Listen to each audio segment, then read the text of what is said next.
Hi friends, ఈరోజు ఒక interesting word గురించి మాట్లాడుకుందాం. డేజావు. డేజావు అంటే ఏంటి?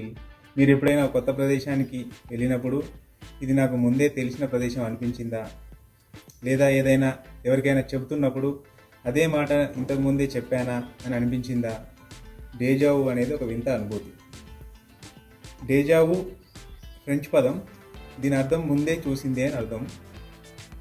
అంటే ఒక సన్నివేశం మొదటిసారి జరుగుతున్నా ఇంతకుముందే జరిగిన భావన. ఒక ప్రదేశాన్ని కొత్తగా తొలిసారి చూస్తున్నా ఇంతకుముందే చూసిన భావన.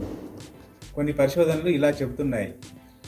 మన మెదడు ప్రస్తుత పరిస్థితిని గత జ్ఞాపకాలుగా నిల్వ చేస్తుంది. అందుకే మనకి ఇదే గతంలో ఒకసారి జరిగిందని అనిపిస్తుంది. కొందరి అభిప్రాయం ప్రకారం డేజావు కేవలం మెదడు పొరపాటు మాత్రమే కాదు. ఇది గత జన్మ జ్ఞాపకమా, లేక పరస్పర విశ్వాలకు అనుసంధానమా, లేక మన జీవిత ప్రయాణంలో ఒక సంకేతమా?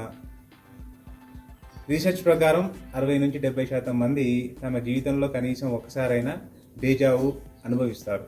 ముఖ్యంగా యువత మరియు ఎక్కువగా ట్రావెల్ చేసే వారిలో ఇది కనిపిస్తుంది. ఇదంతా వింటుంటే మీకేమనిపిస్తుంది?